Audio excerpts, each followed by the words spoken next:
ഓം മൂകം കരോതി വാചാലം പങ്കും ലംഘയതേ ഗിരിം യത്കൃപാതമഹം വന്ദേ പരമാനന്ദമാധവം.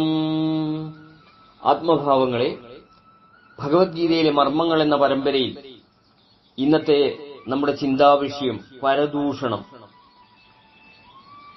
അഹിംസ സത്യമക്രോധസ്ത്യാഗ ശാന്തിരപൈശ്വിനം ദയാഭൂതേഷ്വലോലുപ്തം മാർദ്ദവം ഹ്രീരചാപലം.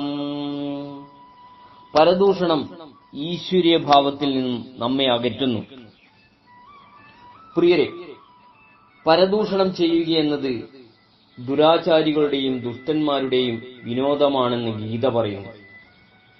അന്യരുടെ ദോഷങ്ങളെക്കുറിച്ച് ചിന്തിക്കുകയും അത് പറഞ്ഞു വരുത്തുകയും ചെയ്യുകയെന്നതിന് തന്റെ സ്വന്തം മനസ്സിൽ അവയുടെ വിത്ത് പാവുകയാണ് ചെയ്യുന്നതെന്ന് അവർ അറിയുന്നില്ല.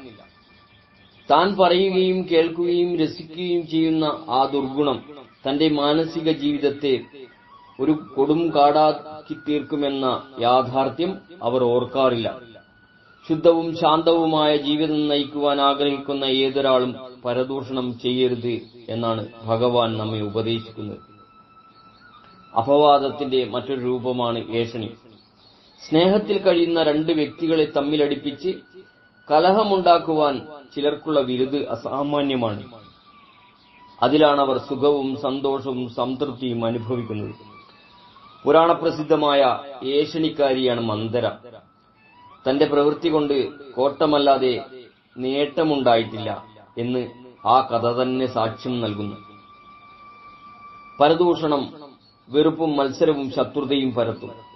സാമൂഹിക ബന്ധം ശിഥിലമാക്കും. ഈശ്വരഭാവത്തെ വേരോടെ നശിപ്പിക്കും. പരദൂഷണത്തിലൂടെ വിഷലിപ്തമാകുന്നത് സ്വന്തം മനസ്സാണ് എന്ന സത്യം എപ്പോഴും ഓർക്കുക. സ്നേഹപൂർവം, രഞ്ജൻ, കയനാടൻ.